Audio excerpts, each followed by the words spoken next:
Panga Mouni Tchabaker. Bonsoir à vous tous. Apollon. Vous allez Bazima. Vous allez Bimba. C'est quoi yoka ba Congolais? Oh, yozo sala live. Ozo lia. Bope sanga. Eza respecté. Ah, papa c'est pour rien. Yoka ba Congolais. J'ai beaucoup de choses à faire. Yoka yozo sala live. Ozo lia. Bope sanga ina respect à ba africain. Place ni bazaye kocha live balobi o koliate. Boya na lebele na zolia na ngai melon. Watermelon, hein? Yoka bande ko na ngai. Yozo sala live. Oza kolia. Eza live. Bonsoir elle ma bibi, ma bioche. Bonsoir. Bocha ba cœur non? Bande ko. Ngana uti na nga kuna na TikTok naza fatigué. Na TikTok kuna tozo réparer ba tout. Toujours réparer balobi live. Donc live, et ça journaliste était. Grâce à journaliste était. Ça journaliste était. Yoka ba Congo balobi nanga. Madame, mangez devant les gens. Il faut manger devant les chiens. Il faut manger devant les gens. Babylone Konyo sur toi là c'est des bêtises. On te disait d'aller manger dans la maison pour ne pas frustrer les gens qui ont faim. Neti ya na poto toza ozolia muninga zolia bozo solo la na pause. Eza biloko na ye. Aza obligé te ya kopesa ngai. Ce qu'on a live yawa na ebité ya beaucoup la biso na Afrique. Toza ko sala ba live ba koma ke oui, okolia na live te. Na ba boy po ba to ba ya bo partager vidéo. S'il vous plaît. Na olia melon. Na mi tout na bi balia ka devant live te. Po ba lo bien za live. Na ko repasser na oluba et ça live pour gagner le temps.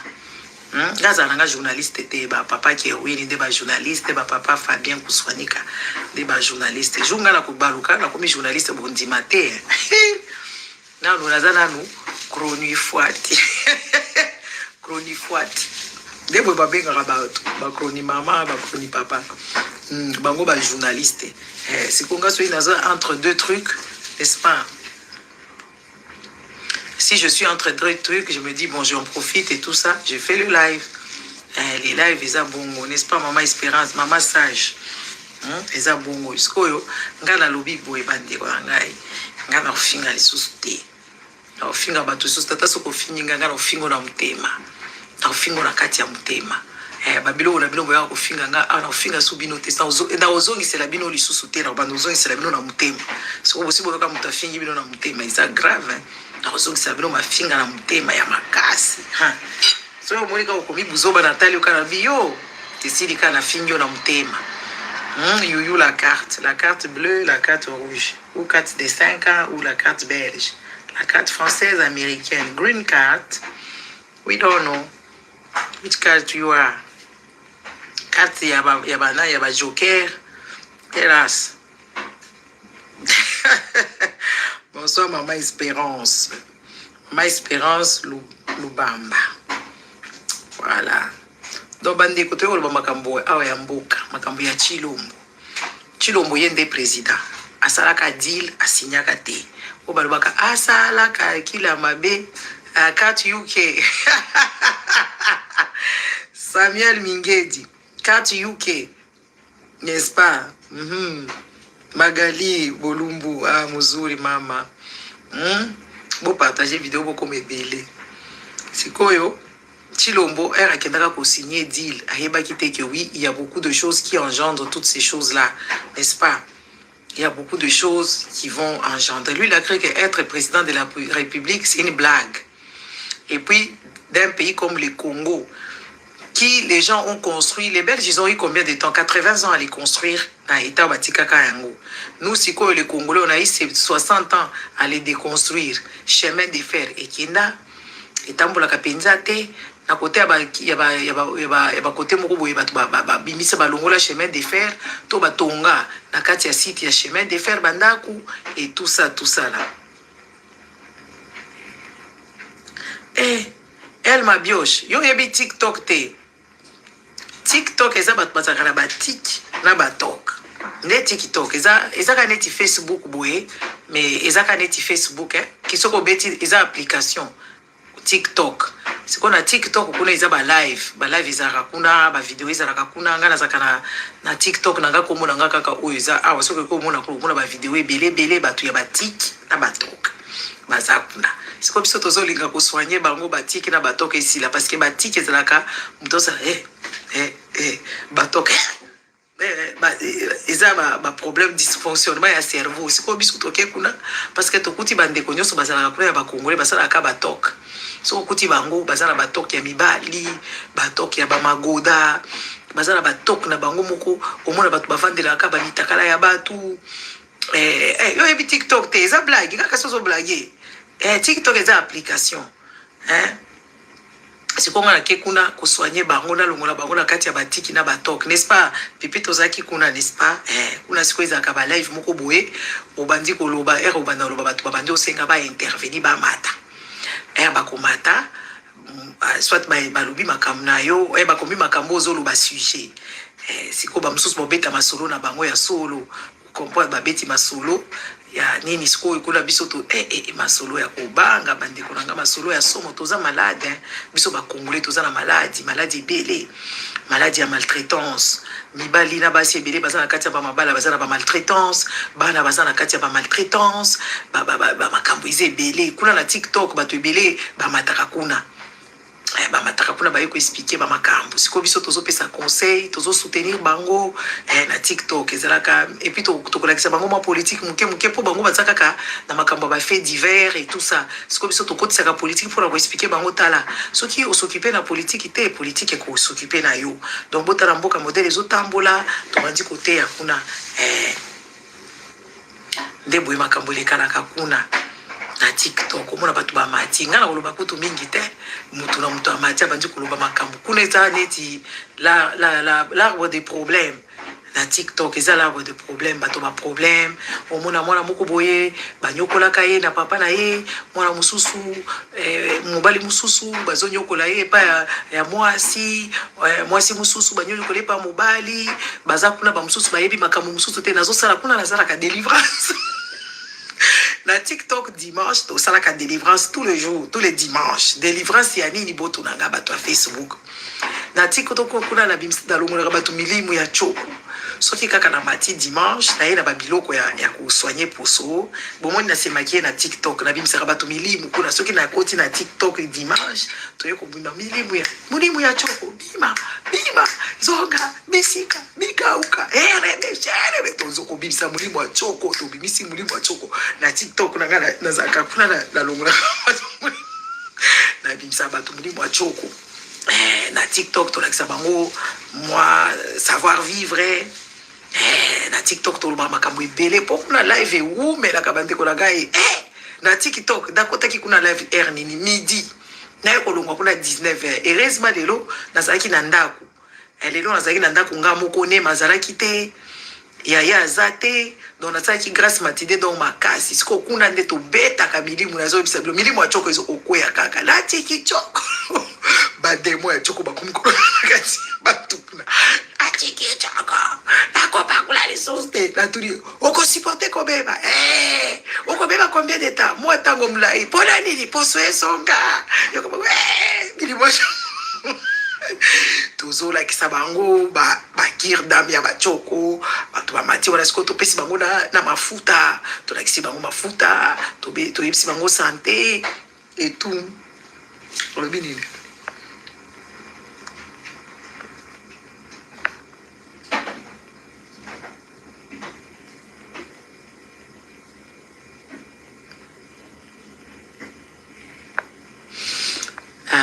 eza ba bêtise akosoma azana kisasa ba fia kisasa ba mitomane en tout cas nga depuis nazana TikTok kuno komona ba pesi yo ba cadeau o fungola boy cadeau 1 euro au sali lève de 10 heures neti lelo nazwi 1,55 € ata wana so blague na ngai na TikTok mona bazo chelo ba cœur bazo chelo ba fleur wana za kambongo mais mbongo ngo ezanga tina ba opeso ka ba fleur ba aussi si live okadisi ozwi mbongo okende kotala boy 1,55 € $1.55 lokuta ba pesa kate bakabaka te puis ba ezamboka na mboka neti na biso awa ozano eloko te na TikTok moi ke bango moko ba mutu moko a décider atia le openza mbongo tata boy boy balobi o awa eza difficile pesa biso nde PayPal na yo na bozo PayPal. Mais kuna en fait eza ma tiki na batoki eza ebele ba problème tout ça ba problème la communauté ba tout mususu baza na manque de confiance ba mususu ba surtout ba nyoko ba to ebele ba nyoko ama na Congo yango bozo mona mutema mabe ezo silate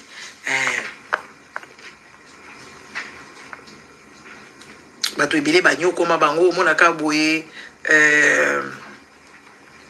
aye kaka boye azopesa nini et tout ça donc bref eza makambo ya TikTok donc bato balingi bokokende pe na TikTok c'est très intéressant en fait c'est très intéressant d'ailleurs papa Eric pautaki kuna bato ebele bakendaka kuna bazama bakombo mususu et tout ça mais ba mususu bona komona bango et tout ça bazaki ebele lelo de midi nga na vandi kaka wande na bité na zaina programme en fait na ko sala live politique ndé na ye awasiko yo to solo la bien bande ko la biso Chilombo, quand il a signé le deal, il ne savait pas ce qui engendrait le problème. Que oui, qu'on soignait Mbokaneti Congo, parce que le Congo était déjà déraillé.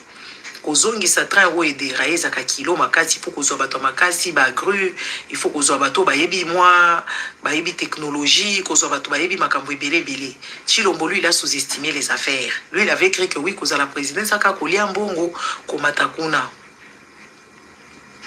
Hein? Wana tete to avancer grâce ya nazo tumbola batute to longola milimu kuna makasi na otumbola mutute nde sikoyo Chilombo era kota ki président a triché ba élection Kabila yebisi rozala président mais pas à part entière rozala président mais biso nde to pesa yo toli parce que ba Kabila wana ba mataka na pouvoir to yebite place Kabila uta congolais to za batute Kabila ya kaka boina bakazaka na yi sans kolanda constitution papa soi disant papa akufi Kabila a salinga na zalaki na kanda jorango. À l'époque, j'habitais en Afrique du Sud. Oh, ma kamni, comme une monarchie. Mais ma papa Mikolo Bazalaki wana. Et puis, ma papa, on a accompagné bêtises. Papa ya Chilombo, papa Etienne Azalaki wana en tant qu'opposant. Oh, je salue la présence de papa Freddy Nchunju. N'est-ce pas? Papa Freddy Ruedi. On salue ta présence. Aux autres mondes. Si quoi, papa wana Azalaka Mobimba. Mais il y a Zaka Pesa, soi-disant, docteur. Mon bangi singa makasi. Osez.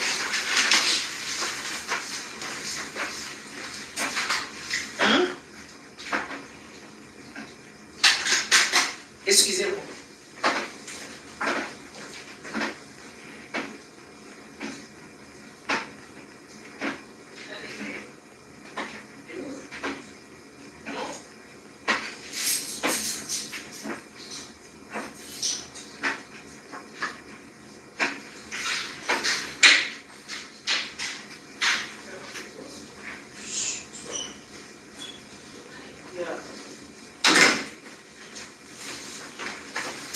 Grâce qu'on a ça, les systèmes. Excusez-moi, on a qu'à faire moi, on a ça, bakle na yeme alobi maboko malili, moi na uti musala. Il faut encourager kaka on a keka sinon on a ndenga normal na ufungola te, mu fa ufungola. Ndesi koyo papa ya Bachilombo azalaki wana, Kabila ayaki pouvoir aloba eloko te. RP Muzazo ya ayeba kite politicien il faut fungola misu na matoi neti ba biso tozalaka tozo fungola misu na matoi uzaka partout bande ko jour wana mususu biso tokendaki milulu moko boye tokuta esikoyo na Colette Brackman modèle tobeti mama na bibutu mama akomi rouge akomi kobeta beta misu kote boye biso siko tozoloba makambo merci Jules Bukasa tozoloba makambo Tozo baba maman on a abimi penza netinga chronifoite na maman grand journaliste chevronné. Les amis n'a pas décortiqué. Oh vous savez tout ça mabinaza activiste. Ah c'est très bien. Vous êtes informé. Nga kutunde na yeko informé que oui na Sénégal trouble les akuna. Yé donc à s'occuper na makambo à Congo. Colette Brackman. Ayeba kiteke na Sénégal kuna mbutu mama wana. Ayeba kiteke Gasconde n'a pas dit qu'on expliquait que oui, vous savez, au Sénégal, il y a ceci, le peuple sénégalais est très en colère, n'a pas dit qu'on expliquait, il y a qui c'est vrai. Ah oh, j'ai pas suivi. Oh, mais ma camion soit Congo yebi. Il y a ce qu'on a dit qu'on explique ma camion va mettre Gibbs, ma boy qu'on accompagner Macron et patati patata tolobi. Oui. On a discuté une bonne une vingtaine de minutes hein. Et elle était en admiration. Elle était en admiration de voir que oui, voilà, les femmes congolaises, elles peuvent parler. C'est ce qu'on vous demande tout le jour. Les femmes congolaises doivent savoir ce qui se passe dans leur pays. Parce qu'elle, c'est une femme. Elle, pour elle, les femmes congolaises, c'est celle-là, bateka kakuna na ligablo, bakendaka na bawenze, batambola kasuki na bazamba, na makulungulu, na bao baza violé. Non, il faut dire que les femmes mususu bazali. Il y a une autre catégorie de femmes comme moi. J'étais avec une maman ici. Et quand nous avons discuté avec la dame, elle a compris que oui, voilà, nous ne sommes pas bêtes. Salut. Hein? Qu'est-ce que tu là qui est belle. Tu as compris que j'avais mis le bélé. Oui. J'ai pas vu. Mais si. J'ai pas très bien. Oh. Demain, je vais régler ça. Hein? Merci. Vous voyez? Donc, c'est pour dire que il faut que les femmes congolaises puissent avoir l'œil de ce qui se passe dans leur pays.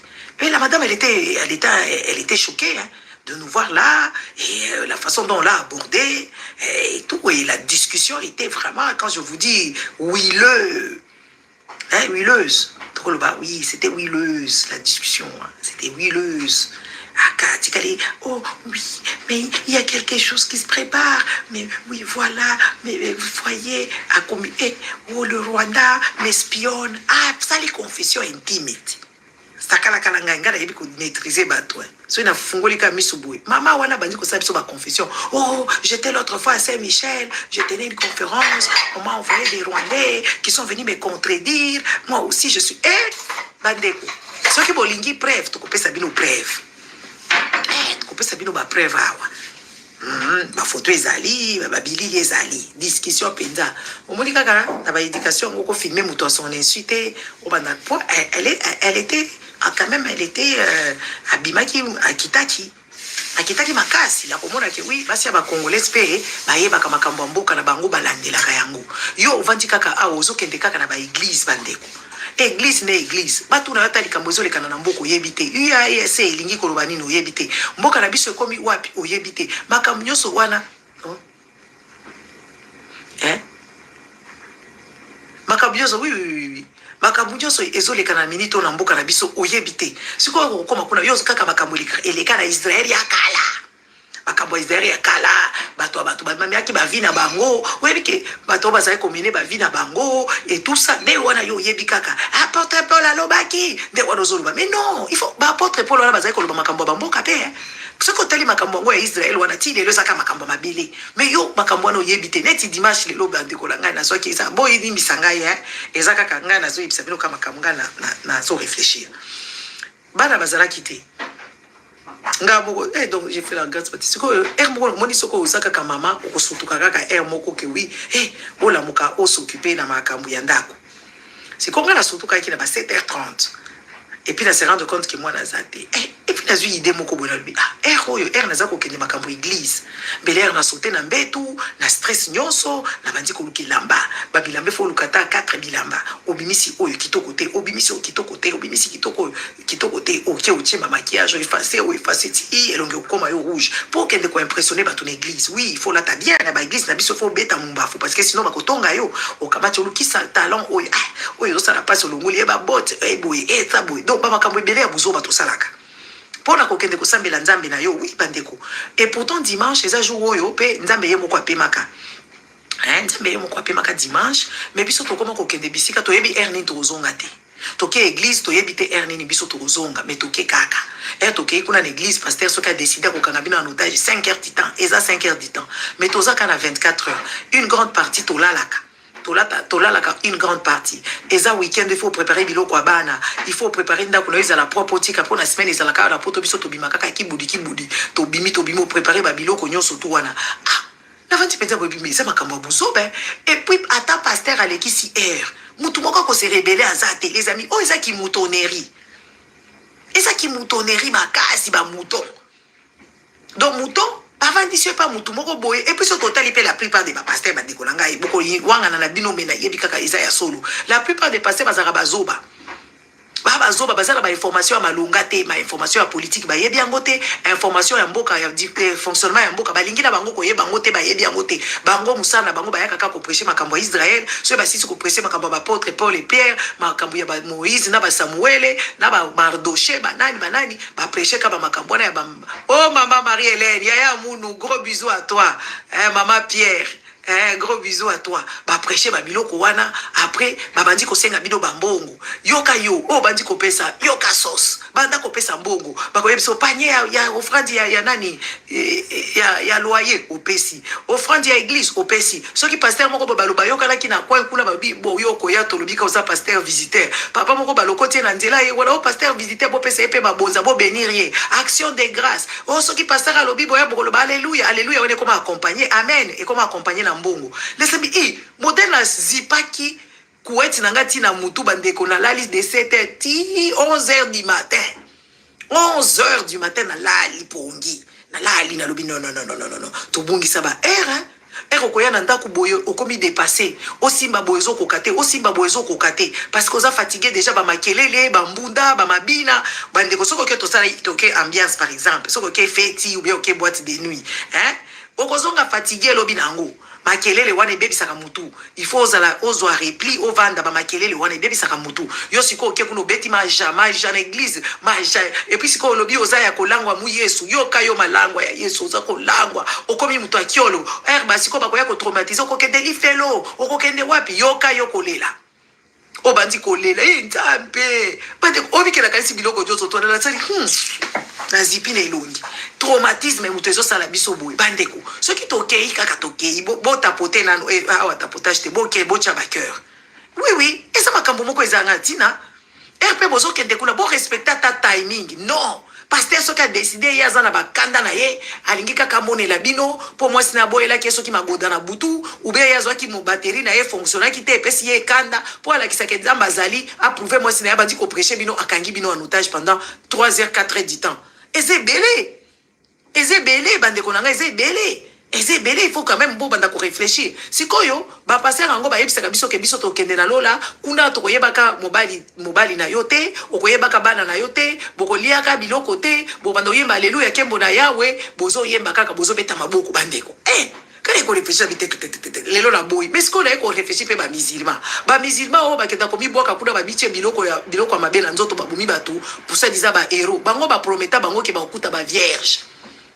Bakokuta ta la perversité à makambo. Bakokuta la lola ba vierge, 7 vierges baza kozela bango do muto azo kende komicha eloko abo akufa te ke a libérer mboka po yaza na espoir. Que oui, era ko kende kuna na lola ba opese 7 vierges. Donc ya kotika la lola kuna na ezo komi kobito bébé. Ezaka place ba échangiste ou quoi? Na lola wana na 7 vierges ba kopesa musulman ye ache magoda koto oyo ache magoda kota mususu oyo 7 vierges soka linga ko devierge bango en un jour parce que la plupart des petits enfants qu'on endoctrine ce sont des petits enfants, les petits enfants qui n'ont pas l'expérience sexuelle. Oh bonga mon mukubwa basalama jambo mukubwa, j'espère que tu vas bien ozala kiawa osali bon, c'est pas grave, je comprends que yo ozakala ba programme belé, c'est pas grave, j'ai suivi l'analyse ce matin, hein les amis. Oh yoka kaka makam batu wana bazaka na expérience sexualité donc bana wana miki ba michaka biloko donc ba prometa kaka bango ke oui ba okende na lola kuna ba kopesa bango ba vierge yoka esprit mabe oyo ezanango mais et pourtant tozaka na nzoto moko oyo kaka nzoto oyo il faut ko vivre awa ko vivre bien église munene za mutema na yo. Comment tu traites les autres, le respect que tu as envers les autres, la compassion que tu as les autres, le partage que tu as avec les autres. Mais toi tu ne fais pas toutes ces choses là, mais ozo lingo kende lolo kende kuna te. Okende kuna okende te bandeko mutu ngo so pesa yo loba ya nzambe wana azana moralité moko ya mabe makasi mutu apesa ko moralité wana église ko kende lola ye moko penza bandeko ba makambo eko bima awa bokondima te ba makambo moko ya ba pasteur eko bima awa bokondima te makambo ya grave ya kusakana te bandeko to milengela ozana muninga na yo aza pembeni na yo nde binadamu na yo babenga mwenadamu binadamu wana binadamu elingi koloba être humain binadamu normalement elingi koloba eza binadamu ya papa wana oyo akoma penza chintu chetu te oyo ya jibe mpiana te binadamu na Swahili elingi koloba être humain. Donc ozana binadamu na yo pembeni nde il faut zana na compassion. ozana binadamu no pembeni, il faut zala na empathie. Mais nde église munene wana, partage. Si il faut, yo po kabela mutu, il faut tala kaka état d'âme na ye. État d'âme na ye zandenge nini bandeko. Mutu ozana posa mai opesa ye. Mai, opesi yete. Mutu ozana kati ya problème, difficulté. Yebise kaka ke tala difficulté na yoko si la boye. Ola kisi ata business. Non, non. Ou bien ola kisi ata nzela kokende boye boye. Bandeko na ngai. Non.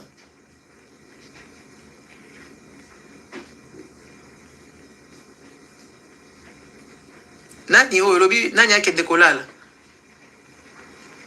Rey bila nani yango papa soki mama na yebite koma bien parce que ngana koma na ngai ko finga batu na mutema soki okomi banani yango bakende kolala nazo comprendre te ngai to bato bazolanda awa to yo na yebite makambo komi il faut koma bien donc omoni babiloko nyoso to wana eza mabe makasi totali mboka modèle mboka na biso ezokende biso tozana bapoto to yebi comment tozo vivre. Ata ceux qui toza pauvres par exemple, mais jamais kozanga eloko kolia. So kozana mbongo kokende kosoma biloko kolia te, okokende na ba banque de banque alimentaire. Ba opeso biloko puis ba opeso repas ya bien. Ezana bato msu baliaka na banque alimentaire koleka kutu bato yo basoma biloko. Parce que la banque alimentaire ba yebi ke ozana pour besoin à portion d'autant de calories, autant de lipides, autant de sucre, autant d'énergie. Ba opeso biloko nyoso to na donc ba repas, ezaka déjà ba repas préparé ba menu na ba banque alimentaire. Na mona la télévision modèle ba pesa ka fruits, légumes consistance qui féculent ba peso biloko nyoso to wana jamais mutokolala na nzala awa ezala taba sans abri oyo ata ba droguer ba tokotoko jamais balala na nzala jamais bavandaka un mois sans kosukola à moins qu'il y ait na yete ezala ba place o batu bakenda kosukola batu bakenda kosukola awa na poto. Donc pour vous dire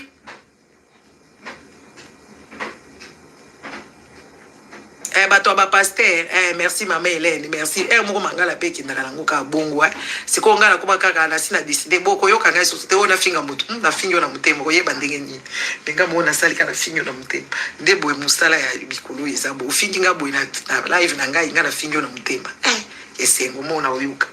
Bon bref ezaka kali solo mama reba pasteur nan ba ke kolala te bazana TikTok ba pasteur ba koma na TikTok e banaki bakambo masumu awa ba pasteur ba koma na TikTok soko yoki bango kuna na TikTok bazoko délivrer bato yoka bato ya TikTok na biso baza ba TikTok na bato kiti bato a TikTok baza na ba TikTok na bato komona penza muto azolela azosambela na TikTok okindo kite bande ko na ngai omona pasteur abandi ko beta bango délivrance babandi ko sala ba témoignage ba tiki na batok ya niveau ba lobi pe na langue yo si omoni muto bobimba azo sepela ke oui parce que bato basala ki spectacle ba reproduire scène ya crucifixion bato bazo sepela ke oui netima eto ekoi kuna na Brésil ça veut dire bato wana nzamba pesi bango punition bazo sepela voilà ce ko bande ko na biso pona nini parce que ba yebi bible te balobi ke winza bapesi bango bato basala ki carnaval basali scène wana ya crucifixion bango ba comprendre que tout est théâtre ngo ekendaki ndenge nini makambo ezaki nini mais oui diable abetaka Yesu ti bango ba reproduire kaka eloko moko boyoka sikoyo mbule eko beta na Brésil bande ko na biso bazolela kuna mukile komi na suka mabeza makasi bakamati kaka bakeko sakala na Yesu mutu wana za Yesu te eza théâtre bande ko langa ti lelo bozaka na film ya Yesu Kristu mais eza koloka ti lelo bato wana et puis basepeli ke oui banda kwa bato echoli basepeli ke ngasi kona mituna kina bisiko bato ba congolais basala kinini obamo tozomona bato bakufaki na bamatadima likambo lezo shokenga ti lelo baso maye bazui baso comprendre teke bato na bakufi baza ba père de famille bana bacholaki bato bele bakubarishi wana bazana bango kuna te na Brésil kuna zala bato batambola na hélicoptère po baboya ka enlèvement ba enlèvement zala ke belé puis ba narcotrafiquant makambo belé za ba riche ya brésilien wana pasala kana ba nini na bango na ba blindé batambola ka ba mituka blindé. Les amis, il faut être réfléchi, soyez réfléchis un peu. Bon, tchaba cœur et puis bon partager vidéo. Donc toutes ces choses-là, ça fait des gens qui deviennent Victoria.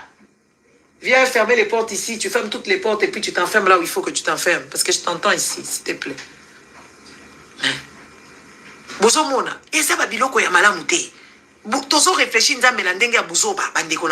et les gens comme moi, je commence à regarder les choses, je dis, ah donc c'est Dieu là, les gens ils peuvent plus rigoler, et puis après il va venir mettre l'inondation, parce que la Bible, il y a inondation, il y a moto, koziki sakabatu, donc on a dit, pardon, on a préféré zikisaka kaka lulenge bouye, on a sala bouité. Bozo mona, kuna na TikTok, ba pasteur, ba koma kuna, yoka muto apesi témoignage, oh pasteur, depuis na koma kosambela na yo, na koma kalasoki na lali, yoka réflexion, bazoba, yaba tik na batok.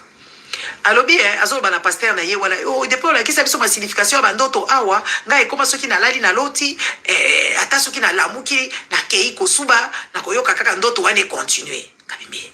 Est-ce que moi moi ça normal et na matela bango penza na sali déguisement na senabi bonjour papa yoka bonjour ma sœur loba ngabine déjà pasteur avanda ki bien tabi vanda bien yo na epsi pasteur bona bi vanda bien yo yoka pasteur surtout qui déjà tali mais qui asali koko ya mwana vélo et puis na lobi pourquoi boza lokuta boye boza lokuta boza bato lokuta boza komema lokuta yo za na kisasa kuna ososambela parce que oza mutu na nzala parce que yebite place ko zo ko escroquer bato awa parce que bato zo pasteur wana akomi c'est quoi yebisi ba bo bloquer démon oyo na bimi démon kuna bo bloquer démon oyo c'est comme mutu ko bloquer akomi déjà atikala ko yoka te mutu zo gangela pasteur akomi ka mame place quoi ko bloquer za wapi mame mame bato mususu baluka ka bato ba problème puis surtout zo ba mame la zo yeba kutu place ko bloquer te pasteur nga siko na accélérer pasteur accélération à niveau na accéléré pasteur na yo bisa tika lokuta oza lokuta zo kosa batu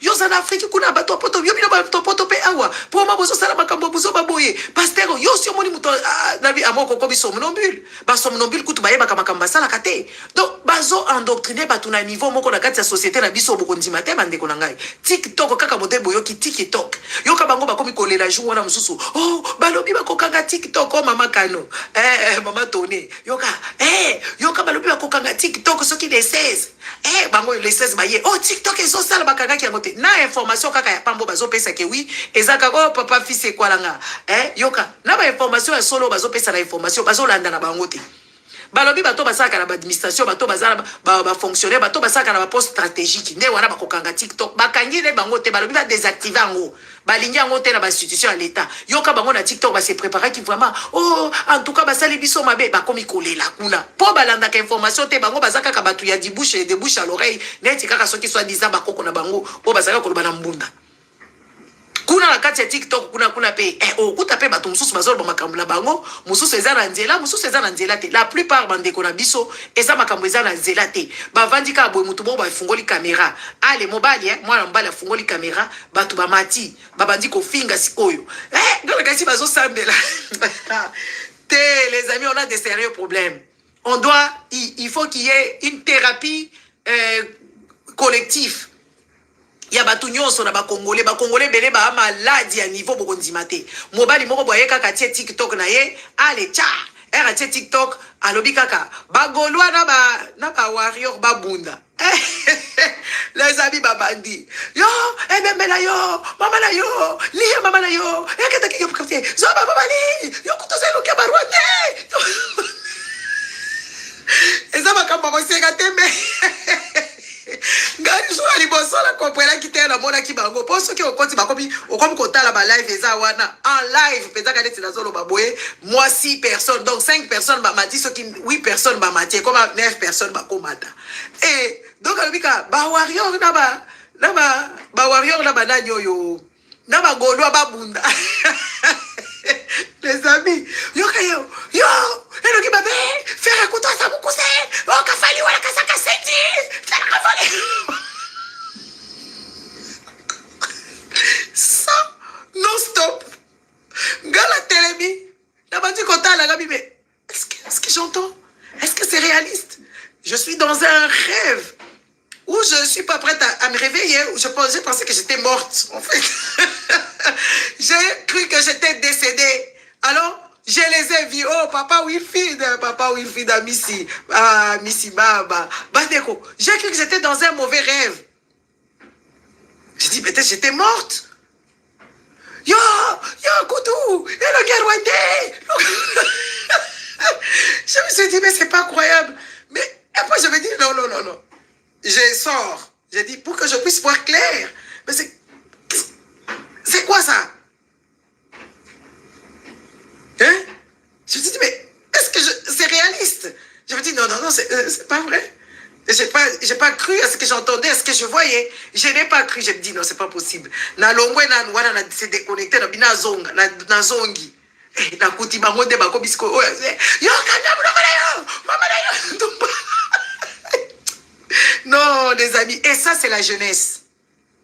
C'est des jeunes. Soi-disant des jeunes. Là-bas, il n'y a pas des âgés. Neti babiso boye, ba quarantaine, balobi toza bakoko, tozo sala nini kuna.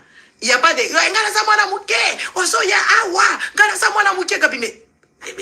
what is going on? Tu comprends rien, en fait, tu comprends rien. Et ça va prendre des heures et des heures. Les gens qui descendent, ceux qui si finga à Lembi, à Kiti, Batia Moutoumousou, il n'y a pas qu'on compléter. Oh, ils ont finga, et tous au même moment. Comme dans l'église, compris. Je me suis dit, mais on a un sérieux problème. Et pourtant, notre pays est en danger. En danger, pourquoi? Parce que Chilombo nous a mis en arrière. Chilombo, il est parti signer des deals en notre nom, avec faveur, donc Azumbo Kanabiso, Akeko Brade, pourvu qu'il reste au pouvoir, Bandeko Langai. Non, Kiadi Kibeni, Bandeko. Kuna rare bakambamboka eza rare baza mukeo balobaka mboka soit okuti bataliba mikolo yo bandeko ngai bakoma komata kuna batai bato Chilombo bazo mata kuna bazo kende kokosa batu bakeko kota siko moni bato atiki na batoku wana baza mayele te baza mayele te siko bato bataliba ba comprendre que oui, pour endoctriner les gens il faut aller sur TikTok.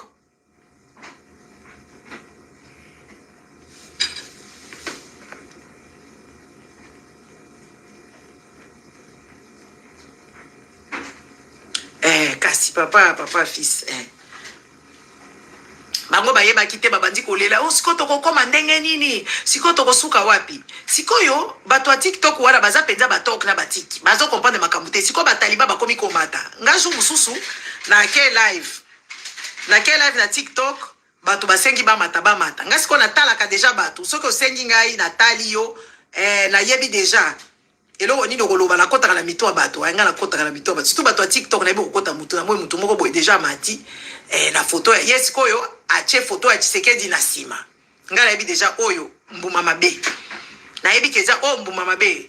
Si ko mbumamabe a ingia mvuka. Bon, yebi bango net baza na pouvoir, bazo kanisa ke oui voilà. Bakoya konfuka batu nyonso ya yeb atuna kite. Modèle assassin garçon wana.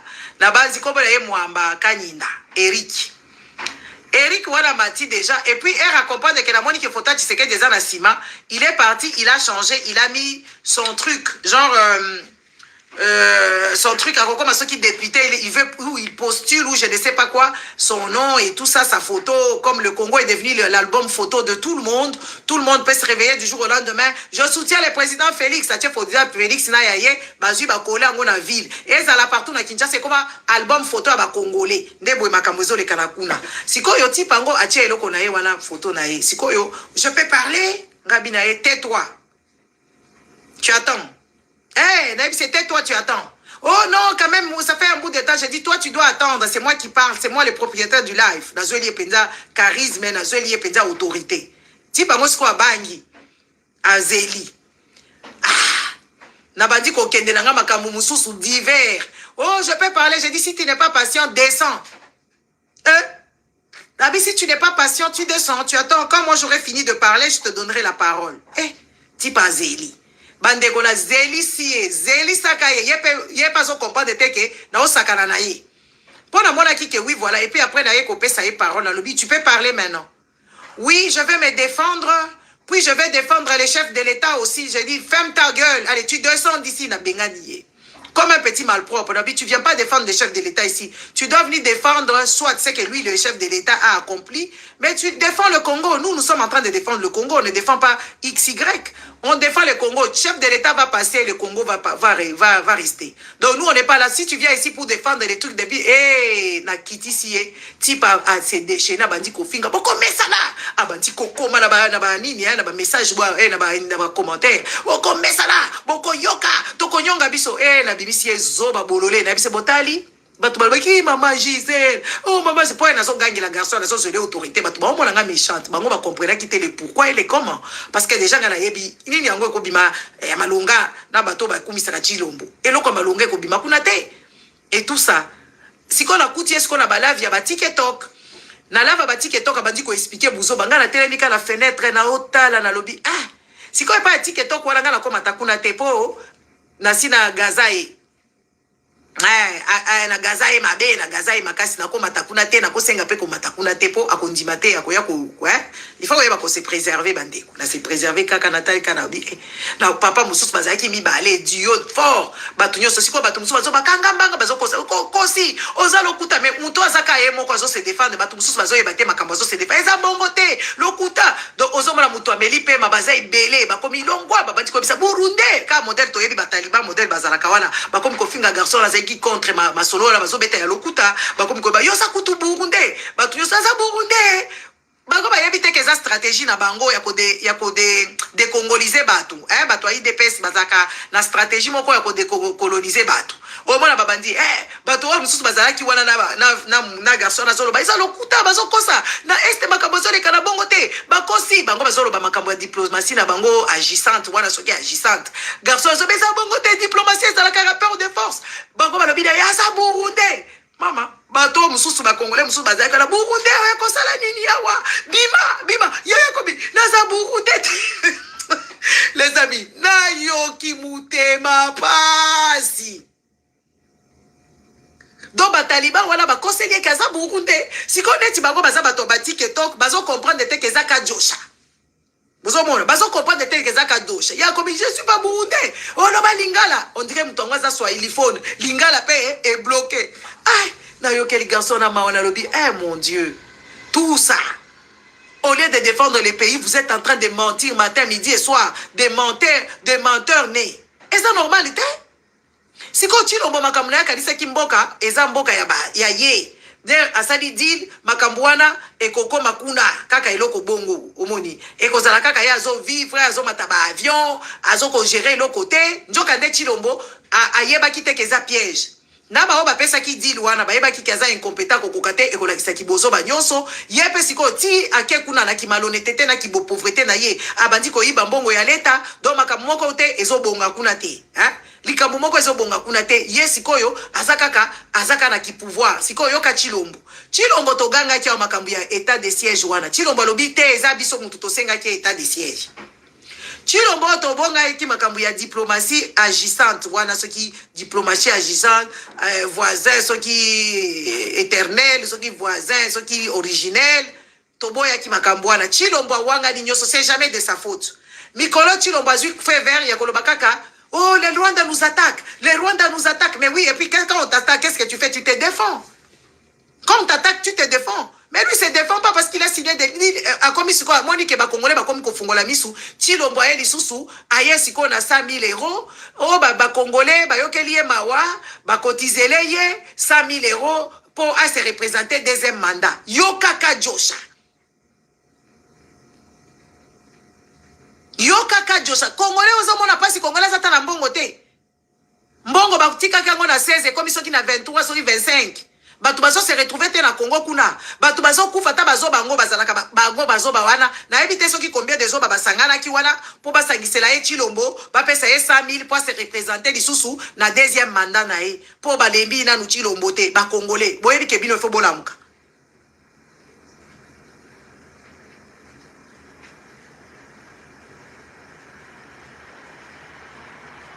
bomori eza lokuta Congolais mon côté à Tcheli Chilombo Mongo. Chilombo azuka bambongo na ye, aye nango koko sabatu parce que c'est des gens qui mentent comme ils respirent.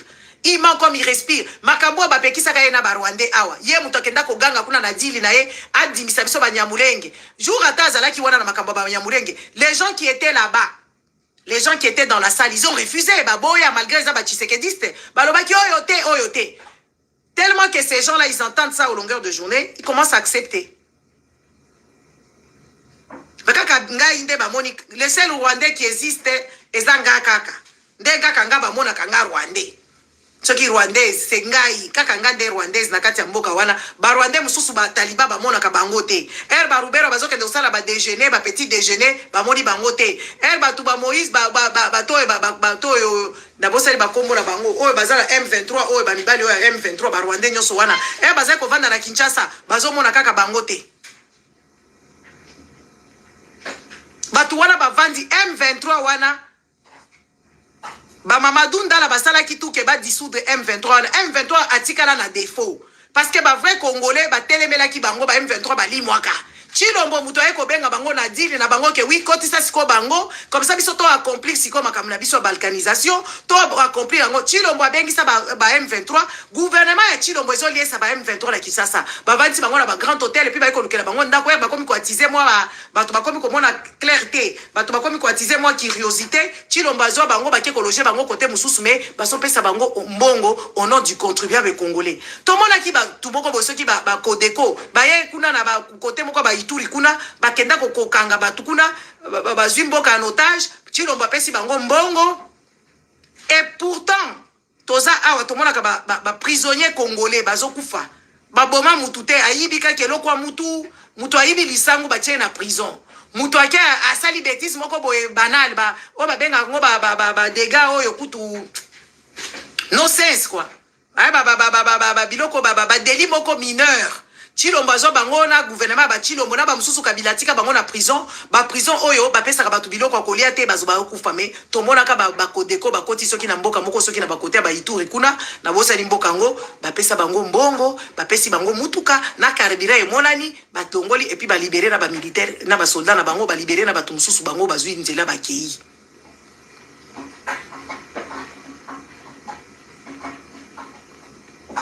siko toluba te biso sikoyo to bandaka kobeta maboko bokamati na 100 000 soi-disant ba congolais ba bizengi ba bizengicien bazwi mbongo ba pesi Chilombo po se représenter na nini ba prison na makala kutukuna infection ya makasi batu bazala ba maladie kilikili ba pota non soigné batu bazala ba makala kuna baliaka te ba vungule ngo koma kaka boye bazwi ba marché ba pesi bana na bango et tout ça bana ngo ba yebite bandeko bayebi atate comment est-ce que biloko fonctionnaka bakamati snel kutu ezo sala te mai kutu ezo tambola te mai ezalaka te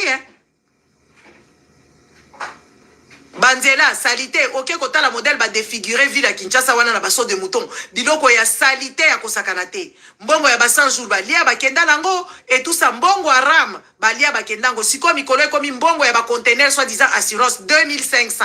Combien de Congolais a passé bande Congolais ba Congolais ba omona passé pourquoi Congolais mo kwa zoka mayele te ezala batu mususu bazoko kata bazala ba litige awa basali conteneur na bango bakela ngo na Kisasa kuna bakeko kutana na bakama ya genre que oui gouvernement wana a décidé que oui ba futaka susu 2500 euros ko de douanier ba 40 pieds ba 16000 ba mususu ba 8000 awa kutu ba futi ba mai soki ba combien ba komi kuna na Kisasa kotala ba tuwana ba bamakambu kaka ya kilikili siko batu bakomi awa na ba problème bazwaki biloko ya bato ekomi kuna biloko ekangami magasinage epai ba soki olekisi délai ekomi magasinage biloko ya bato ebungi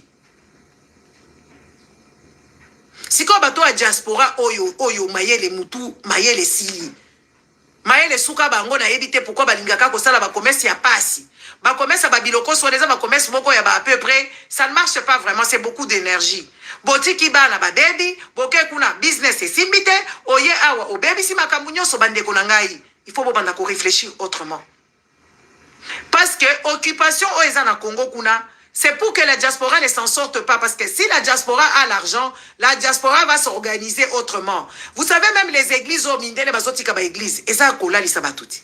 Est-ce que bomoni bana mindele na bana na bango na basi na bango bakendaka ba église modèle boy est-ce que la ba église na bina bomona ka mindele bakendaka kuna bakendaka te parce que ba yebi que oui il faut que vous restez abrutis c'est un complot depuis longtemps qu'ils ont fait depuis longtemps et alors comme bayeba ki que oui to boy musique calme koti balobi te yango ba Deborah wana Deborah Lukau aye ko yemba awa mais kaka bino bato diaspora ebele boko kende kuna na buzoba Deborah nazo yemba banzembo na ye.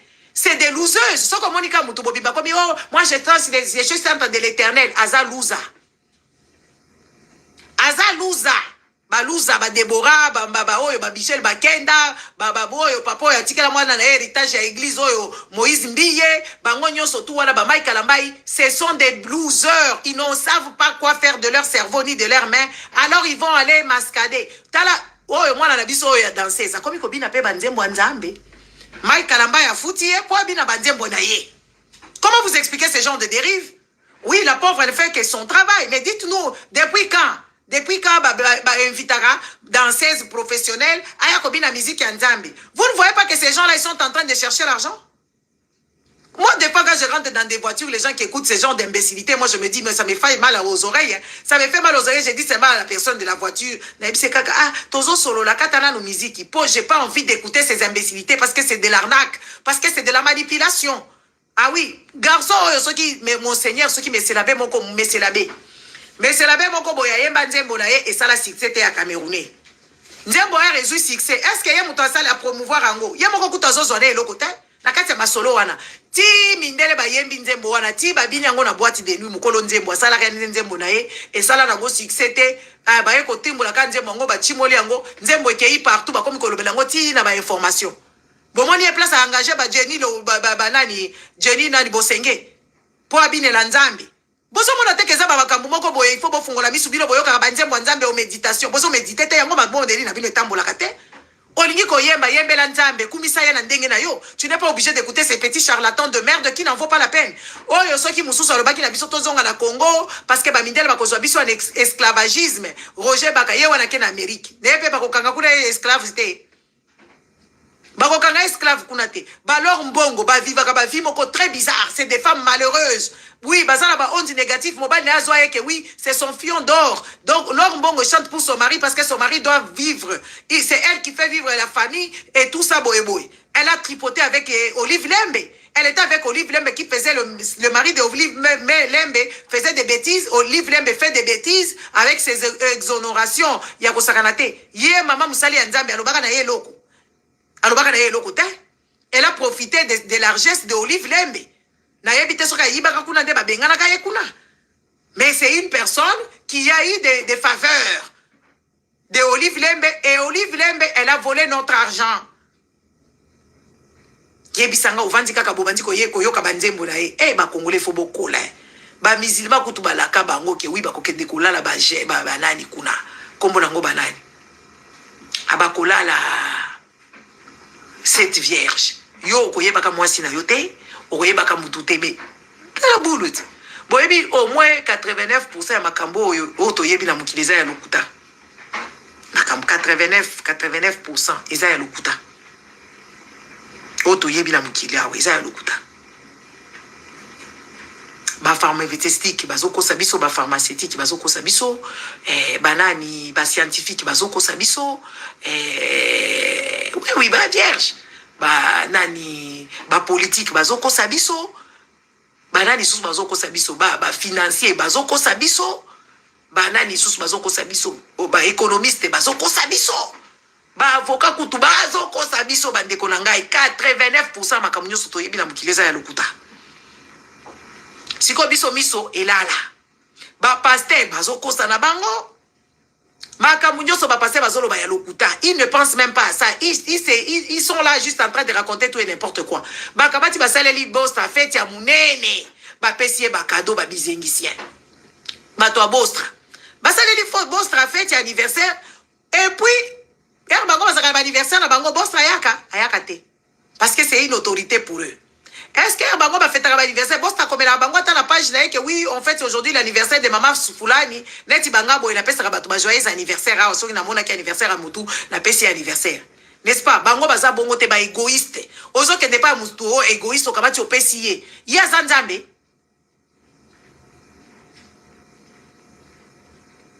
mboka eza kokende biso kaka boye likolo ya kibolole toye na poto totikali kaka babolole tomoni bafrançais modèle bazotelema bandeko na moni siko doyen ya bafrançais balobi yoka mundela ndimaka mutu te mundela azala kaka mais oyoki doyen wana soki boyoki doyen ya France na kotiela bino awa bato bayebi ye te bato balandaki eloko yango te bomona doyen ya français doyen ya parlement français bayebi so aza doyen balobi c'est un homme intègre Po mundela kende koloba ke yoza homme intègre. Oh!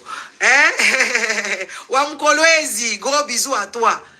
Po ba benga yo doye ba mundela lo banoza homme intègre, ça veut dire aussi la qui ça ba preuve nyonso. On est quand ba examen nyonso, malobi c'est un homme discret. Il est toujours propre, tiré à 4 épingles. Il est très discret et il est très effacé. Mais il prend à quoi il s'adonne. Il y a ça qui doit être depuis kala. Ba votaka e kaka parce que à quoi il s'aba banani ba gouvernement. Doyen français. Boye biso doyen na biso zaka mboso. Mboso ba matisi ekuna aza doyen akokite a sepelite ko zala doyen. Ya lingi kaka zala chef à parlement pour ça la biso buzoba. Mais biso ba congolais tozo betaka maboko. Bande ko na biso baza batuté. Chilombo babeti ozo sala soki penza bamboso wana bazaka penza batu intègre. Balinga qui va arrêter le plus vite possible. Et maintenant aujourd'hui Chilombo dit que non. Lui n'a jamais décidé état de siège. Lui n'a jamais dit ça. C'est nous qui l'avons forcé à faire ça. C'est jamais de sa faute, ce gars. Chilombo, on a bengué 3 fois le titre. Chilombo. C'est jamais de sa faute. C'est toujours la faute à autrui. C'est les autres qui l'embrigadent. Soit c'est ses conseillers qui sont incompétents. Soit c'est les autres qui ont fait. C'est les autres qui ont fait. Lui, il n'a jamais rien fait. Rien fait. Le bon Dieu, sans confession, c'est Chilombo.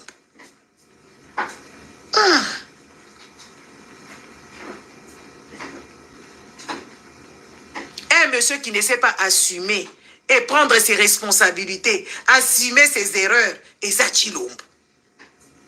Na bilamba zola ta ya cher, ba Chilombo la de bazola ta ba bilamba ba tongiango na ba fil d'or, Chilombo place bomoni ba fil ya ba platine, ba lobika ka ba chef de l'état africain mutu balata ka ba bilamba wana, ezala ba tissu, ba tangisi or na kati ba Chilombo. Yango bomoni Chilombo koma penza sa père, so ka tele meza kana posa asala ka boye. Omoni sikoyo tozaka bala mike, soko ke ba lati ba songelo lamba ya sika, il faut que débat mona kaka batu nyonso, ba mona ke yo lati, regarde, okomo la kisa batu, genre okomo la kisa, mes chaussures sont jolies pour batala keza ya sika, et lamba ya sika, yango Chilombo ke ndasiko ba feti. Pour alati lamba ya sika, parce que dans toute sa vie il n'a jamais rien eu. Ni des fringues, ni des chaussures, ni quoi que ce soit aujourd'hui. Il a tout ça. Maintenant, c'est pour ça qu'il s'explique aller dans les fêtes. Ba Congolais, bino ba Congolais, oyo, boyaka kosala ba commentaire ezanga tina na page zangai. Bolongwa. Na fingi bino na mutema. Moi, je ne vous dois rien. Rien. J'ai le droit de vivre, de m'amuser. En plus de ça, j'étais malade. J'ai failli y passer. Je serais au Congo, j'allais mourir. Quand je vais dans mes trucs, je filme, c'est pour vous dire qu'après les lives, parce que vous pensez que oui, non. Moi, je vis ma life. Je vais où je veux. Je fais ce que je veux. C'est pas vous de me dire, yo, kutu combat, enena yo, et que dakiboye. Non. Moi, je ne bouffe pas votre argent. Qui m'a mandaté ici? Personne. Les gens de bonne foi. Visiter Canada, c'est la volonté des gens. Mais quand moi je viens parler ici, je viens juste pour vous éveiller parce que le pays est nôtre. Moi je fais ma part, mais entre-temps j'ai une vie. Une vie que je dois assumer, une vie que je dois vivre pleinement. Moi ma vie je dois la vivre pleinement. Ma vie je dois la vivre pleinement. Pour namona ki mufu ambao, namona ki bébé ambao, mbao ezingi koloba ya libaya. Donc tu as frôlé la mort. Donc laissez-moi vivre, laissez-moi respirer, laissez-moi boire. Hein, mes chers frères? Hein? Laissez-moi vivre, laissez-moi vivre. Quand je fais ma belle, laissez-moi. J'ai fait ma belle parce que je l'ai bel et bien échappé. J'ai bel et bien échappé, donc je dois vivre ma life. Je dois prendre ma life. Je la prends. Moi, ma life, je prends ça dans le sens, je ne veux pas. Je vis tout simplement. Vous savez que moi-même, mes trucs, comme kaka, keba. Na kenda ki matanga awa, ser na biso moko congolaise a kufi awa, tiki bana, tiki mobali. Na kenda ki matanga, tovanda quartier moko te, tovanda ka commune, mususu kuna, et tout ça. Nakendaki matanga wana bandeko batu bazotala nga neti nga na sandoki batu bayebi nga me bazotala nga na musika na baona yebi bango de père que bazala discriminer na batu na bango na yeba kiteke matanga wana eza ya batu ya bataliban parce que baza na balien ba famille et tout ça na yeba kinanga te na ke matanga wana nakendaki nanga ka na bi bon On ne sait jamais, tout ça, quand la katia mukida batunga la compatissara mingi, je suis une fille compatissante. Na obi, et ça linga pas si bande korake, ina batanga wana na keba mesi na bangote, pour na yeba kikaka. Moi, je sais. Na yeba kikaka, qui peut-être na kuta la batung susukuna, et tout ça na yebi bangote, ou quoi, je ne sais pas, parce que bobo finga anga pena finga bino, bo finga anga pena zongi seri bino, sikoyo, na bando zongi seri bino na mtema. Ofinga bino na mtema, na fingi bino, fingi ngana awa, na fingi na mtema. So na tanka kombo na yeba ke na fingi na mtema. Sikoyo, na kena matanga wana, les gens m'ont vu me regarder, parce que c'est imposante. Baota la ngana ndenge ya nini, bazo si signaler ngana zo mona bango ponga na yebi déjà.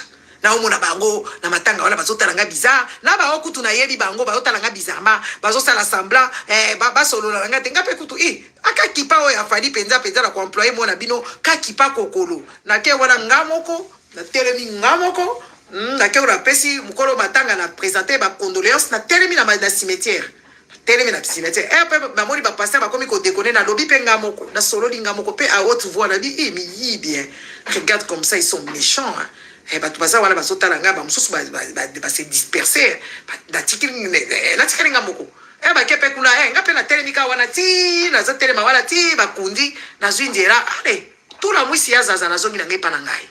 Mais l'assister quand bateau bazan na passe. Mais les Congolais ne savent pas dissocier les choses. Ce pays-là est nôtre. Nous sommes tous victimes de ce pays. Ba mususu bazaka mayele, ba sisa classe té, ba parana ba bazaki na bambongo té victime. Ba mususu baza awa. Moyen ba s'épanouir bien na bambongo ya muke tozwaka awa. Il faut batindela ka ba famille kuna bambongo, ba futela ba classe ya batu. Ba futela batu bandaku, ba mususu baza escroquer. O kamati osombi lupangu na yo, ba kamati ba koste bazo tongela yo. O ke kuna nzoka nde batongaka te ba yibi yo na mbongo, na terrain na nyoso. Ou bien ba boche yango ba boche yango balobi ke okozwa yango te o exemple lupango wa famille poteza mbongo na yo ba mususu baza ba esclave batinda bango na poto awa po ba ko sali sa famille oye awa na poto ko sali sa famille ndenge nini musala malonga te obali mwana na basi mwana na bana baza kuna il faut occuper bango siko occuper pe bato batekela ka lupango oza esclave bande que nous sommes tous des victimes alors on ne doit pas se taire. Nous ne devons pas nous taire. On ne peut pas cautionner ce genre de choses. Aux la Taliban, aux victimes ya Kizengi. Tobaki Selio, Kizengicien.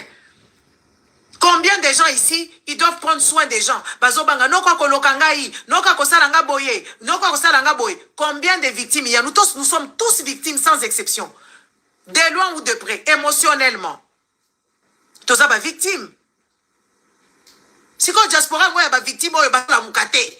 Ba continue na makambo Tshisekedi wana neti koloka. Et pourtant Tshisekedi il est en train de crier au secours. Oroyo kabango Fatibe. Baza kuna na moni babilongi batu na bitala oyo. Tala oyo. Bizarre.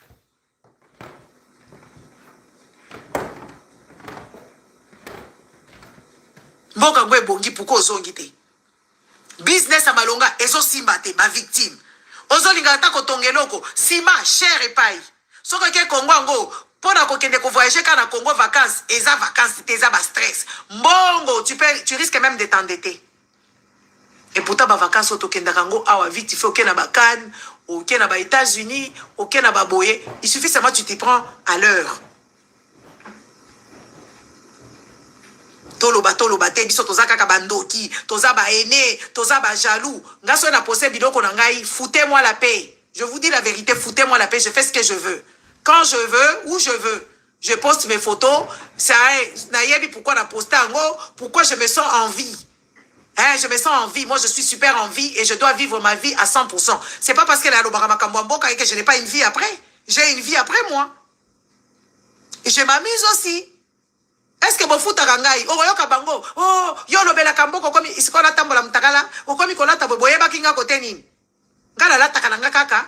Nasakala kananga kaka ba maman Marie Hélène maman Pierre yebinga depuis kala yebinga yebi to kenda ba fête ndenge moko to kenda ba fête to kuta la kuna. Moi je me suis toujours amusée. C'est pas parce que je n'ai lobé la kamboka et que je dois me prendre na komi mamelo na la takitambala na la taji peso ki liputa na banda ko sala nini ya konguluma. Ça va pas non? Donc boka na biso eza en danger ba ngolé ba yé.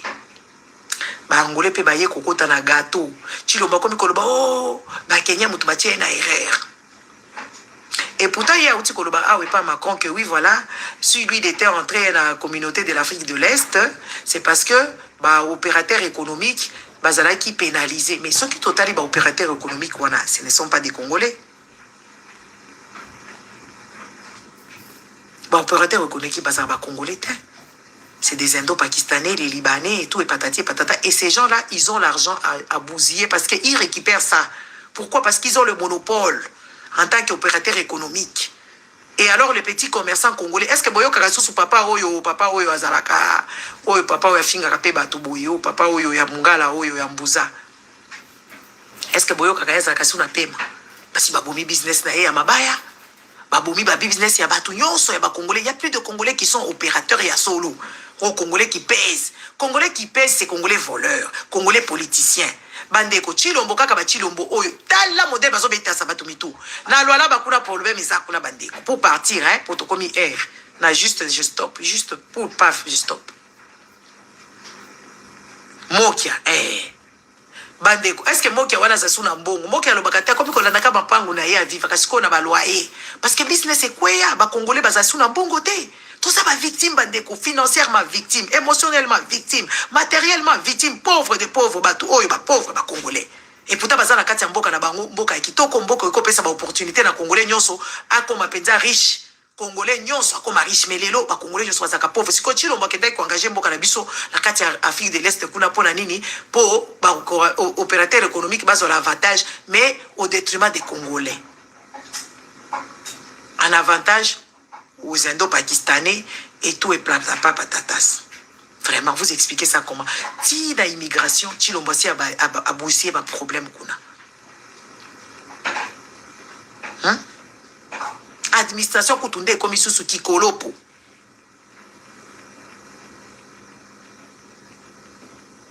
Azo comprendre des kakate. Les amis, il faut mettre ces messieurs-là hors état de nuire. Ba fanatique, botika qui fanatique. Bato amno kwamboka botika ki tribalisme. Boyebi ke chilombo si ake ko tsala ba problème na lwala bakuna. Bakamati muyesh ba bengani. Bakangie na kisasa ti ba pousser la porte ya sortie. Normalement gouvernement Fifi Masuka, il fallait écouer. Pourquoi? Parce que la constitution le dit. Parce que le gouverneur lui-même, il n'est plus en place. Parce que au moins les batounettes ba muyesh wana c'est bien fait pour eux. Muyesh Mouanguez Mans Richard, bien fait pour toi papa langai. Boyebi soki botangi ba classe, il faut que ça mkotambu sa mayele. Mouyej wana bandeko nangai, c'était un professeur d'histoire, un professeur universitaire, hein, diplômé, soki et tout ça d'université, il a fait l'histoire au Congo. À ma grande surprise pour vous dire comment est-ce que les Congolais sont incompétents dans leur tête même quand ils ont fait des études. Mouyej wana zaka professeur ya histoire na école Obiso Totanga, école Ejekami, c'était des professeurs cadres qui donnaient l'instruction à nous là. Histoire, un historien, je peux dire, monsieur qui est allé à l'université, qui a fait l'histoire. Et c'est même monsieur qui a fait l'histoire, quand il a retapé ceux qui vivent à Kolwezi, wana, Azwata la buste à Léopold de Tchapenza na place ya public, na grande place, une façon de parler. Na rond-point moko boye malouba Tchapenza buste à Léopold. Léopold 2. Biso to bundi awa. To bundi awa. Biso bato diaspora. Ngana kenda 3 fois. Kobunda po ba déboulonner statue à Léopold 2. To sala ba œuvre ba mindele ba ya ba associé ba kota makambwana. Ba changer nani tunnel oyo. Tunnel na ba tunnel oyo ya Bruxelles ba changer ngo kombo comme tunnel Annie Cordy. Ezalaki tunnel Léopold 2 ba déboulonner yango. Kombo ba débaptiser yango. Bus nini moko statue moko ya Léopold II zalaka kuna côté à trône kuna entre matonge na trône. To zalaki ko asperger ngo peinture ya rouge. Pour dire que Léopold II en son règne, c'était lui le soi-disant le propriétaire du Congo, il a coupé les mains des gens. Mais il y a une personne qui a fait l'histoire comme Ouyesh. Akenda kocha buste na kenda Lubumbashi boye bandeko na kuti na gouvernement moko ya lokuta ba ya mabe batongeli bango bazwa pe ba gouverneur ba tie ba Chombe ba tie ba Mobutu ba tie ba bazwi na Léopold de babambi ekuna les amis tiens na Amérique ba ke ba déboulonner ba tunyo so ba sala ba traite négrière ba déboulonner bango. Mais comment vous expliquez une personne qui a fait l'histoire aussi Georges na lobi yango na mutema eloko na ngana loba na lobi yango na mutema. Vous-même complétez. Et ces messieurs-là, quand on a proposé Fifi Masuka pour la vice-gouverneur, il y a Bundisa Batou. Batou Balobi, non, pas cette dame. Cette dame n'est pas compétente. Le Luala, c'est quand même le poumon pour l'instant qui nourrit le Congo. Et puis, Angers et Délé à cause de la vice-gouverneur. Mouye Jalobela incompétente. Pour naye, linga ki mon moutou yazoba, azala pembeni. Njokande yuma pe, azala kana plan naye. Écoutez-moi bien cette histoire avant que je ne parte. Il reste combien? Il reste peu de minutes. Mouye, je vais la discussion. Mouye Japona Fifi Masuka. Ayebite ke, he. Mutupe azaka ka mutu yoso kanisoleke na mayele ye pazo kanisoleke na mayele bacha ye bakomi ba colister soki ba cavalier soki ba colister ba ebite babenga bango banani pasa ko tambola bango na bango ba osala ba kopi bango na bango eye kokoma ba kwe ici ye Mouyesh batiki Fifi Masuka wana Mouyesh ba traîner en bout ba traîner akosi maladie titi avant d'Afrique du Sud titi akosi maladie pendant des années akosi maladie. Presque 3 ans et demi, Mouyesh a cause à maladie.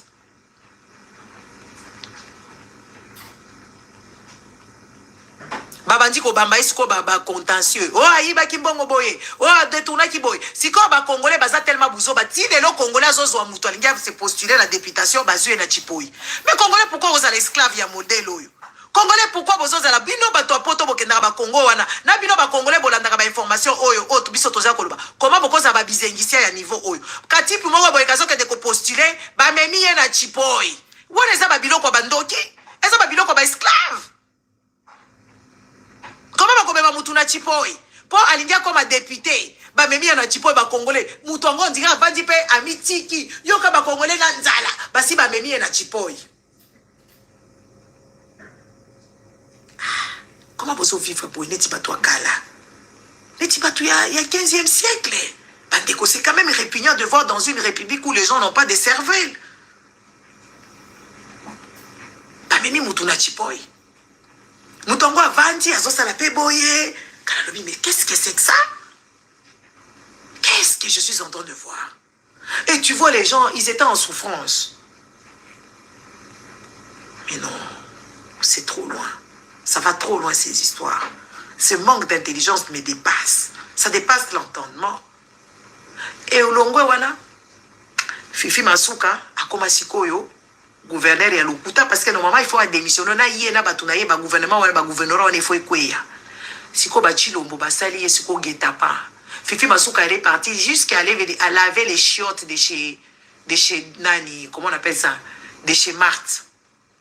Fifi Masuka, elle a lavé les chiottes de chez Maman Marthe.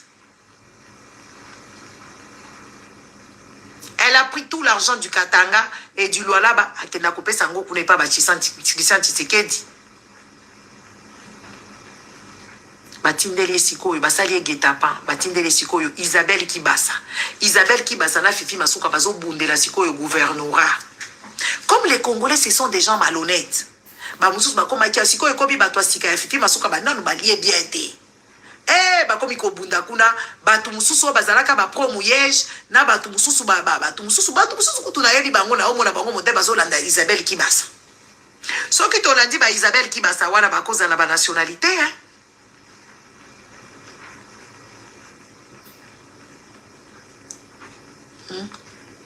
Tolo bate. Siko Tshisekedi a tout ici, ça deux femmes la tête. Elle n'est pas belge, hein? Merci. Même comme ça, il n'en a pas le droit. Parce que c'est la famille. Népotisme. Oui, c'est la famille de Tshisekedi. Isabelle Kibasa fait partie de la famille de Tshisekedi. Vous allez me dire comment? Oui, sa sœur est mariée par le frère de Tshisekedi. Ça veut dire c'est de la famille. Ye ayebi kutu fonctionnement te mbongo kaka. Loala bawana eza convoiti. Elle n'est pas belge. Tu me poses la question. Moi, je dis peut-être. Je n'ai pas des informations sur ça. Je vais creuser, je vais trouver. C'est une question que tu me poses, Valence. Je ne sais pas. Je pense qu'elle doit être belge. Mais c'est de la famille. Le népotisme. Si on Fifi Masuka, elle est illégale là où elle est. Si on Batindeli, si on Mouto Alobaka français. Fifi Masuka, Koti Maya Zoko Kater, Azola la bien té. Azola la bien té. Voilà si Koti Lomba Beti si bango mitou.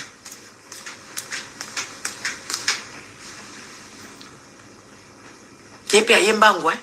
Ayembango, Isabelle Kibasa, ayembango, bazotia Fifi Panzi. Dans la logique de choses, Fifi Masuka Wana ne devait pas être gouverneur du Lualaba parce que son chef, son gouverneur a démissionné. Si comme bango bayebi que oui, il y a vice de procédure moko boiza wana, bango sikoyo bayebi que bazape na ba secret o Fifi Masuka pesa bango, moye ba bengane boy batindele sikoyo muto aleki na koluba. Mayele, je ne pense pas qu'elle est aussi intelligente parce que si c'était vraiment des enfants honnêtes, le combat que leurs parents ont mené, bango il fallait pas continuer, on va défendre jusqu'à la libération, jusqu'à la gare. Mais ça se voit que oui, Augustin, ton monier modèle, bah simbisie touche. Bah kenda ko humilier Augustin qui basa. Na makambo ram. Oh, mususu azalaki awa Jackie, nani Jackie, azalaki awa kuto azalaka soki na parlement. Wallon a démissionné, aye kuna, aye ko sale avandi kaka, muto aza penza actif bongo avanda kaka. Non, bazala ba cop na bango bazo sala na se bande ko rangai. Non. Bazo beta mabe makasi.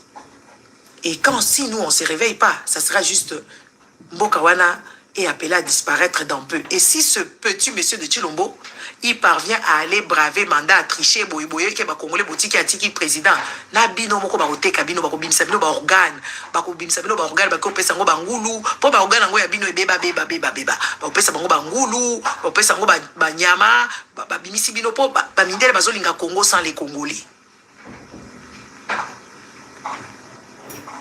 Bala na bino bako exploiter ba organe na bango, bako zo bango bako kende ko zo ba koma bako exploiter bango magodaski, po bande ko obi ke bazo yiba bana.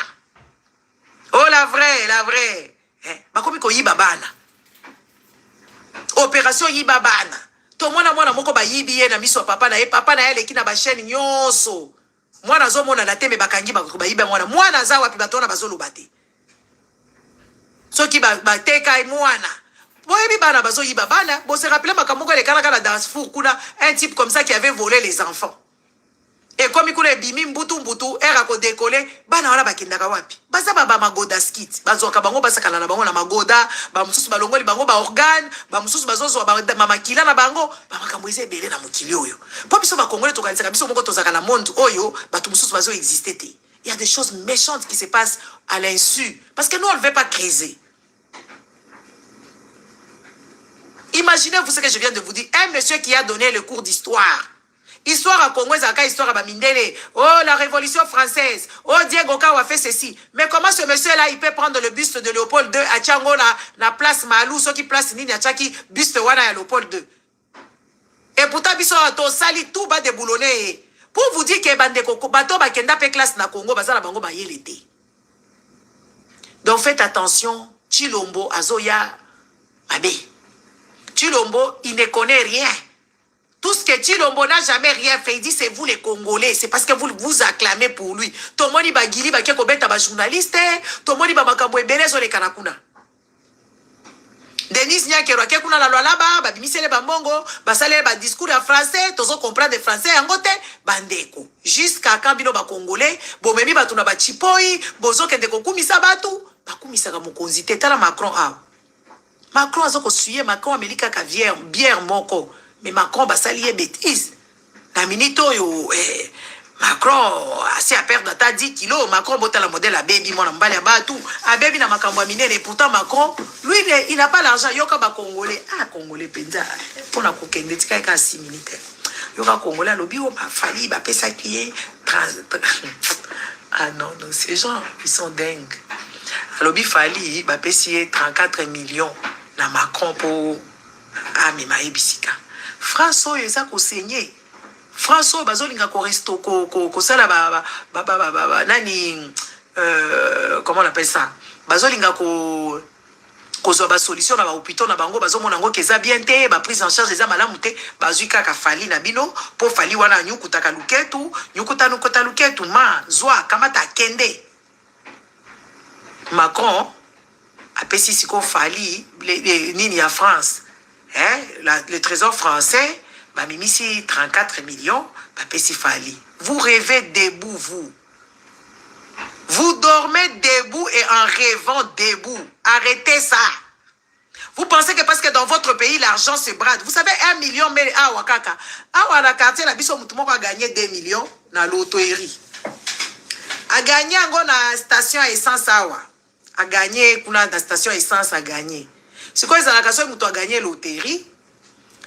Agent, et place à bêta qui ou loterie, bah, on peut savoir 10%, ceux qui 20%, ceux qui 10%, na nini national, et ceux qui na budget, wana na bongo, wana, bah, on peut ça y 10% ou 20%, je me rappelle plus. Eh, bande, on a moni kaka, station essence, wana, bah, déjà conteneur, wana, bah, ko sala, bah, travaux, bah, ko boukango, pour bah, sala, flamba neuf, bah, bongisango. Parce que moutou a gagné qui a 2 millions, donc moutou a 200 000. Ceux qui 10% a 200 000, hein, a gagné 2 millions dans la loterie. Si koyo, mutuka, et puis, nambongo, wana l'État yé biango. Ah, wana poto bande konanga, obozo, lo babuzo, ba mikolonyo, so, bozo, kolate, boza, kakabato, bazoba, kazo, kopote, tendenge, nini, mboka, oh, ba peuple, belé, baza, bazoba. Hein, oh, lo ba penza, quel peuple, oh, boke, choya, yamba, lubaka. Quel peuple? Kosala ba transfert d'argent. Ce que vous avez mboka mususu. Déjà, on va kosala penza. Et comme une entreprise, fallait poupa à Tongi Notre-Dame. Ata ba printemps de patron, tout le monde a ba élevé NH, ba Arnaud, wana, na ba mususu, oh, nyoso bazana ba mbongo, wana, ba kobi misambongo, wana, boite, ba pesika musicien. Ces gens-là, ils calculent. Ba lingaku, tu kofuta ba impoter sur la fortune. De bazui kaka, 34 millions, ba pesi fali pour kende kotambola na Macron. Eh, boyebi 34 millions, ba osa nangoni. 34 millions de dollars. Boko la ko ba le kuta moko boya ba to solo ba ici c'est Paris, ba ici c'est Dallas, ba bêtise wana congolais foko la tika buzoba. Congolais belé aza zoba, congolais belé aza zoba. Alors ba kabiloko ya buzoba ba discussion ya buzoba, ba biloko oh yebite congolais to ça so ka yebi le côté il faut kaka loba. À un moment donné il faut fermer sa bouche. Ce qui nga na yebi na lobby bo sepelité oh yo yebi nyonso oui parce que nga na tangaka parce que nga na se documentaka parce que na sala ka jugement nga à part ce qui bon je parle pas, je reste calme. Quand je parle c'est pour poser des questions, c'est pour comprendre, pour que je puisse comprendre ce qu'on est en train de raconter. Mais il y a des gens quand ils ouvrent leur bouche tu regardes qu'il y a juste l'ignorance à outrance que ces gens là dégagent. Et ces gens quand ils parviennent à dire que oui on a donné à Fali 34 millions. Ah, Namboko wapika France ba bisita France kutu po ba bimisata 100 000 bo ba pesa mutu eza difficile. Bato kutu bazuganya ka ba yo banani ba biloko ba musique oyo ba pesa ka bango mbongo te. Ezalaka ba ko produire yo on mesure ba ko pesa ba avantage et tout ça ta ba miso ba miss nini o bazoka nde ba sponsoring. Ezate que l'état qui ko misambo wala l'état sait comment gérer son argent.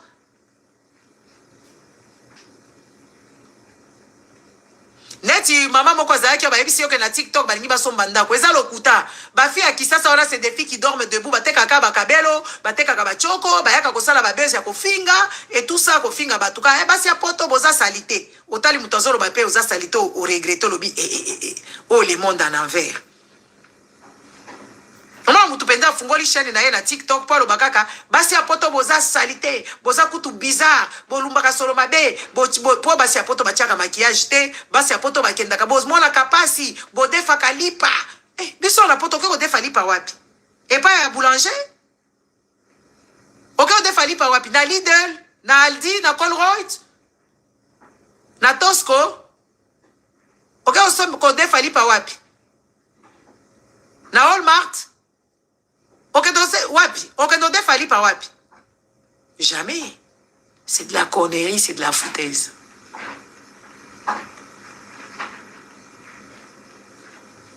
Grandissez, notre pays est en danger. Bazo kanga batu, oh, bakangi kingani, bakangi kingani, azalaki na baminduki, mais kingani wana zalaki wana, asala badega. La makambo ya arrestation, makambo ebele zolekana kuna. C'était juste pour vous dire, faites attention avec ces Tshilombo les amis. Ce Tshilombo il a signé un deal. Dans le deal, il a sous-estimé les affaires. En sous-estimant les affaires, il est coincé. Il faut qu'on l'aide à libérer, à dégager le plancher, tout simplement. C'est de ça qu'il s'agit. Bonne soirée à vous tous. Au revoir.